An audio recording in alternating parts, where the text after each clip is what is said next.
Praise lord అందరికీ. ముందుగా ప్రార్థన చేసుకుందాం. సోదరం పరిశుద్ధ యేసు ప్రభువా, నైనా తండ్రి నీకు వందనాలు చెల్లిస్తాం ప్రభువా. మరి వాక్యం ధ్యానిస్తుండగా ప్రభువా నీ కృపలో మమ్మల్ని భద్రపరిచి దేవా యేసు ప్రభువా ఈ వాక్యం వివరిస్తుండగా నీ తెలివిందు నీ జ్ఞానం వదిలినట్టుకు సహాయం దయచేయమని మన ప్రభువైన యేసుక్రీస్తు నామములో అడివేచున్నాను తండ్రి, ఆమేన్.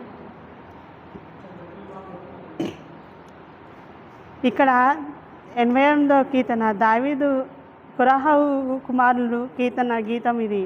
అంటే వీళ్ళు ఇక్కడ రాసింది ఏంటంటే ప్రధాన గాయకునిగా రాసి ఉంటారు కదా. ఇక్కడ ఏంటంటే మొదటి వచనంలో ప్రధాన గాయకుడికి వాళ్ళు కోరాహులు 12 అధ్యాయాలు రాసి ఉంటారు. కానీ దీంట్లో ఇది లాస్ట్ కొరాహు కుమారులు రాసి ఉంటారు కదా. ఇక్కడ వాళ్ళు ఏం రాసి ఉంటారంటే వాళ్ళు కలిగిన ప్రార్థన గురించి వీళ్ళు రాసి ఉంటారు. ఏమని మొదటి వచనంలో 88లో యెహోవా నాకు రక్షణకర్తయగు దేవా, రాత్రి వేళ నేను నీ సన్నిధికి మొరపెట్టువాడును కదా. ఇక్కడ దేవుడు అంటుండు కదా, నా రక్షణకర్తయగు దేవా. రక్షణ అంటే మనం రక్షించబడ్డాం, కానీ ఇంకా కొంతమంది రక్షించబడతారా, రక్షించబడలేదు కదా. మన రక్షకుడు దేవుడు ఎవరు? యేసు ప్రభువు ఒకడే. కానీ మనందరినీ రక్షించిన దేవుడు ఒకడే కాబట్టికి కదా. దేవుడు ఇక్కడికి రాసుంటాడు, రాత్రి వేళ నేను నీ సన్నిధికి మొరపెట్టువాడను కదా. మన రాత్రులు ఏం చేస్తాం? ఎక్కువ పనుకునే ముందు కానీ మన కుటుంబ ప్రేయర్ కానీ రాత్రి ముందు ఏం చేస్తాం? ప్రార్థన చేస్తాం కదా. ఇక్కడ ప్రార్థన చేసి దేవుని సన్నిధికి మనము మొరపెడతాము. ఏమని? దేవా మా కుటుంబాన్ని రక్షించినావు, ఇక అనేకులకి మనము రక్షణకర్తవు దేవా, నువ్వు అందరికీ రక్షించిన దేవుడవు కదా. ఇక్కడ ప్రార్థన నీ సన్నిధికి చేరును గాక అని రాస్తుంటుంది కదా. మనం ఎక్కువ రాత్రి ఏంది, పొద్దునేంది, సాయంత్రాలు ఏంది, మనం ఎప్పుడు వీలు కుదిరితే అప్పుడు మనం ప్రార్థన చేస్తాం కదా. రాత్రి అనే కాదు కదా, ఉదయం నుంచి సాయంత్రం వరకు మనం లేవంగానే మనం ఏం చేస్తామంటే ప్రార్థనతోనే స్టార్ట్ చేస్తాం కదా. రాత్రి పండుకునేంత వరకు, పండుకునే ముందు కూడా మనము ఎక్కువ ప్రార్థన చేస్తాము కదా. నీ సన్నిధికి చేరింది కదా. మన ఎవరి సన్నిధికి చేరింది ఇక్కడ? కానీ దేవుడికి సన్నిధికి చేరింది ప్రార్థన కదా. ఇక నా మొరవి చెవియగ్గుము కదా. దేవుడు ఏం చేస్తున్నారు? ఇక్కడ నా మొర విన్నావు కదా. ఎవరు వింటారు మన మొర కదా? మన పక్కన వాళ్ళకి మనం ఏం చెప్పినా కానీ పక్కన వాళ్ళు వింటారా? అసలుకే వినరు కదా. మనం ఎక్కడికి మన దేవుడు మనము ఏ సమస్య ఉన్నా, ఏ బాధలు ఉన్నా, ఎన్ని వచ్చినా, ఎన్ని ఆటంకాలు వచ్చినా మనం ఒకరికే మనము దేవుడికే మనం మొరపెడతాము కదా. దేవుడు అంటనుగా నీ ప్రార్థన అన్నిటికీ నేను విన్నాను అంటే దేవుడు అంటనుగా మనం చెప్పేది దేవుడు చెవియగ్గి ఉన్నాడంట కదా. మనం పక్కన వాళ్ళ మాటలు వినేటప్పుడు ఏం చేస్తాం? వింటాం. ఏమని? అన్నీ వాళ్ళు చెప్పిన మాటలకి మనం వింటాం కదా. కొంతమంది ముచ్చట్లు అంటే చెవే కోసుకుంటారు, ఎందుకంటే అంత వ్యవహారం బాగుంటుంది కాబట్టి కదా. ఇక్కడ అట్లా కాదు. దేవుడు అంటుండగా మీ ప్రతి ఒక్క బాధ, ప్రతి ఒక్క సమస్యకు నేను విని ఉన్నానని దేవుడు ఇక్కడ మాట్లాడుతుండ్రు కదా. ఇక్కడ 3వ వచనంలో కూడా అంటారు, నేను ఆపదలను నిండి ఉన్నానని దేవుడు ఇక్కడ అంటుండు కదా. ఎన్ని ఆపద అంటే మనం ఎన్ని ఆపద అంటే మనం ఏం చేస్తాం? ఈ ఆపదల్లో నేనున్నాను అంటే ఇక్కడ ఉన్న సమస్య ఏంటంటే ప్రతి ఒక్క ఆటంకము అన్నీ మనకే వస్తాయి. నా ప్రాణము పాతంలోని సమీపించదని ఇక్కడ రాస్తుంటుంది కదా. ఇక్కడ ప్రాణం అంటే మన ప్రాణముకు పాతాల్లోకి మునిగి ఉంటుందంట. ఏమని? సమీపించుతున్నది పాతాల్లోకి. పాతాళం అంటే భూమి కిందట అంతటికి పాతాళం అనేది ఒకటి ఉంటుంది. పాతాళం అని వేరు, పరలోకం అనేది ఒకటి వేరుంటుంది కానీ ఇక్కడ పాతాళం అంటే ఇక్కడ మనోదుఖం అని తెలుస్తుంది. 88వ కీర్తన 4వ వచనంలో కూడా రాసుంటుంది.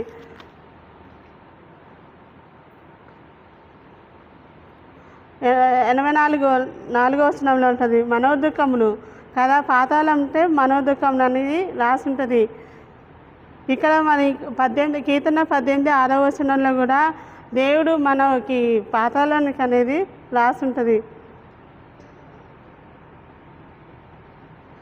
కాదు. ఇక్కడ రాసుంటుంది కదా 5వ వచనంలో చచ్చిన వారికి ఈడ్పించిన వారినైతిని. నేను సమాధిలోని పడి ఉన్న హతులోనికి ఒకని వలె ఉంటి కదా. చచ్చిన వారిలోనంటే మనం దుఃఖపడతాం కదా, ఎవరైనా చనిపోయినప్పుడు ఎక్కువ బాధపడతాము కదా, అట్లనే మనం కూడా ఎక్కువ వారితో వాళ్ళే ఉండకూడదు. నీవిక సమీపించవని వల్లే అయితివి. వారు నీ చేతిలోండి తొలగిపోయి ఉన్నారు కదా. వాళ్ళకి ఇక్కడ మనం సమాధిలో పడిన హతములకు ఒకని వలె అయితివి. ఇక్కడ 6వ వచనంలో ఉంటుంది, అగాఢమైన గుంటలని చీకటి గల చోట్లను అగాఢ జలములను నీవు నన్ను పరుండబెట్టి ఉన్నావు.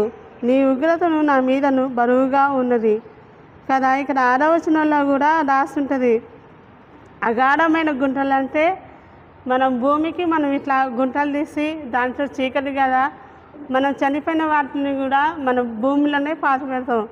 అలానే గుంటలోని కూడా చీకటి గల చోట్లకు ఉంటాయి. అక్కడ ఏంటంటే జలములు కూడా ఉంటాయి, అవి తొలగిపోవంట, అవి అట్లనే ఉంటాయి.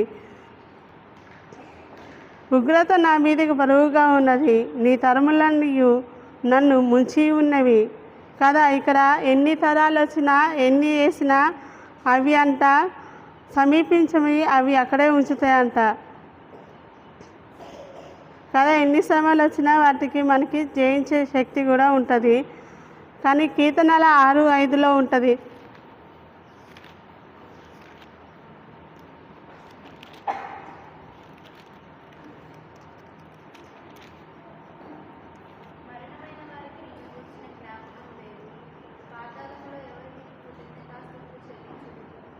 కదా. ఇక్కడ మరణమైన వారి గురించి నీకు జ్ఞాపకం లేదని రాసి ఉంటుంది కదా. మరణమైన వాళ్ళు అంటే చనిపోయిన వాళ్ళు చాలామంది ఉంటారు కదా, వాళ్ళని మనం అంట జ్ఞాపకము చేసుకోవాలంట అప్పుడప్పుడు.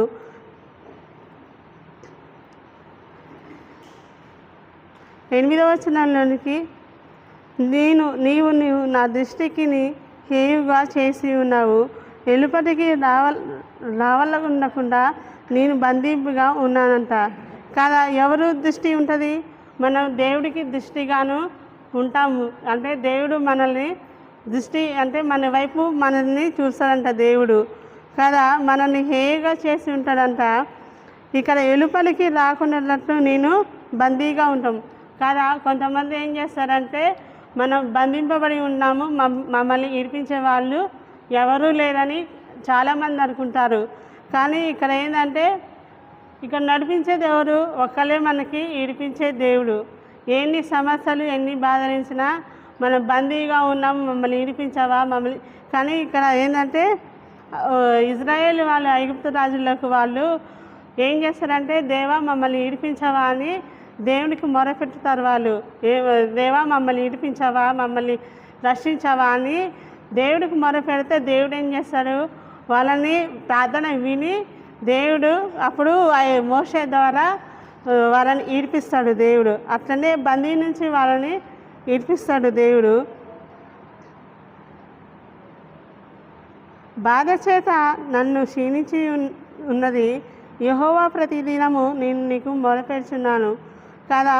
బాధ చేత నా కన్నులు క్షీణించుతున్నాయి అంటే మనం ఎక్కువ శాతం అంట బాధ చేత మనం ఎప్పుడు ఏంటంటే కూర్చొని బాధ ఈ చింత లేదు, ఏ బాధ లేదని కొంతమంది హ్యాపీగా ఉంటారు. కానీ ఇంకో కొంతమంది ఏంటంటే, దేవా నాకు ఈ బాధ ఉంది, నాకు ఈ బాధ నుంచి నాకు తప్పించవా అని ఎప్పుడు చూసినా ఏడుస్తూ ఉంటారు. కొంతమంది ఏంటంటే కళ్ళల్లోంచి నీళ్ళు బాగా కారుతుకుంటూ క్షీణిస్తూ పోతారు. మనసు చింత లేక బాధ లేక బాధపడుచు, దేవా నాకు ఈ బాధలు ఉన్నాయి, నాకు ఇది ఉంది అని ఏడుస్తూ ఉంటారు. ఇంకో కొంతమంది అంటే, ఎందుకు ఎట్లా ఏడుస్తావు, బాధ ఎందుకు పడతావు, ఎందుకు క్షీణిస్తావని వాళ్ళు అడిగితే, ఈ బాధ ఆ బాధ అని దేవుడు ఏంటంటే నా దగ్గరికి రా అని దేవుడు అంటారు కదా. ప్రతి దినము నేను మొరపెట్టుచున్నాను అంటారు కదా. మనం దేవుడి సన్నిధిలో అంటే ప్రతి దినము ప్రతి క్షణము ఎక్కడున్నా ఏం చేసినా దేవుడికి మొరపెట్టాలా. ఆ మొర దేవుడు ఏం చేస్తాడు, మనకి వింటాడంట కదా. ప్రతి దినము అంటే ఒక్కరోజైనా మనం మానుకోకుండా దాన్ని ప్రతిరోజు మనం మొరపెట్టాలా. దేవునికి సన్నిధిలో స్తుతించాలా. కానీ ఇక్కడ నీ వైపే నా చేతులు చాపి ఉన్నాను కదా. మనమంట ఒకళ్ళ వైపు మనము చేయి చాపకూడదు. కొంతమంది ఏం చేస్తారంటే వాళ్ళ వైపే మనం చేయి చాపుతాం. ఏమని, నాకు డబ్బులుంటే ఇవ్వవా, నాకు అది ఉంటే ఇవ్వవా. మన వస్తువులు పోయి ఒకళ్ళ దగ్గర పోయి మనం చేతులు చాపుతాం కదా.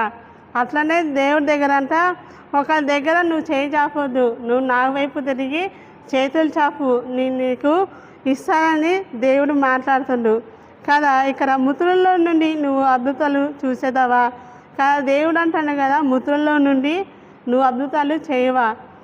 ఇక దేవుడు అంటాడు అద్భుతాలు ఆశ్చర్యకాలు చేయవా కదా. దేవుడు మత్తయి సువార్తలో రాస్తుంటుంది కదా, దేవా మరి అద్భుత కార్యాలు చేయవా అంటే, మృతులు అంటే లాజర్ని చనిపోయినప్పుడు ఏం చేస్తాడు దేవుడు, 3 రోజులకి అప్పటికే చనిపోతుండు. వాళ్ళు అక్కచెల్లెలు ఏం చేస్తారు, లాజర్ చనిపోయిండు కదా ప్రభువా మరి వచ్చి చూడవా అంటే, అప్పుడు 4వ రోజు దేవుడు వచ్చి లేపుతాడు. లేపిన తర్వాతకి అప్పుడు దేవుడు ఏం చేస్తాడు, అప్పుడు అక్కడ అద్భుత కార్యాలు చేస్తాడు. అంటే వాళ్ళు చనిపోయిన లాజరు లేపుతాడు. అట్లనే అద్భుత కార్యాలు చాలా దేవుడు మన జీవితంలో కూడా ఎక్కడైనా మీరు అద్భుతాలు చేయరా అని దేవుడు మాట్లాడుతాడు.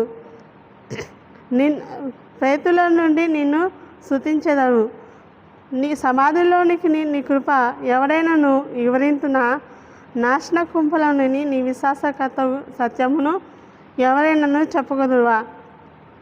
అంటే ఇక్కడ దేవుడు అంటుండగా సమాధిలో కూడా నీ కృపను ఎవరైనాను వివరించురా.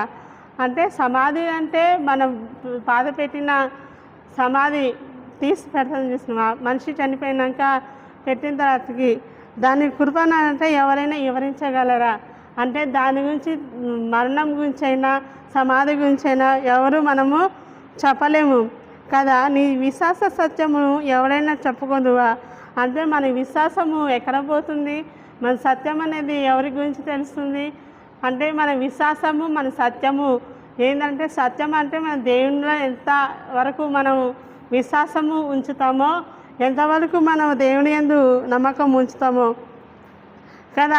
అంధకారంలోనికి నీ అద్భుతములు తెలియదగునా కదా. ఇక దేవుడు రాస్తుంటారు కదా, అద్భుత కార్యములు అంటే దేవుడి యందు కార్యములకు దేవుడి యందు మనము నమ్మకము ఉంచాలా కదా. దేవుడి యందు మనం నమ్మకం ఉంచితేనే కదా దేవుడు ఇక్కడ మనం చూపిస్తాడు.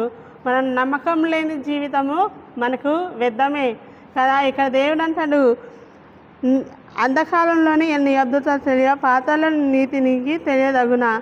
అంటే నీ నీతిని కూడా కదా మనం ఎక్కడైనా నీతిని అనేది నిరూపించుకోవాలా. నీతి అంటే మనం ఎంత పరిశుద్ధంగా ఉన్నామో అంత పరిశుద్ధత ఎదుట వాళ్ళకి తెలియాలంటే మనం ఎక్కువ పాపము నోటి ద్వారా కానీ, మనం కళలు పాపం కానీ, చెడ్డ కార్యాలు, చెడ్డ చూపలు కదా.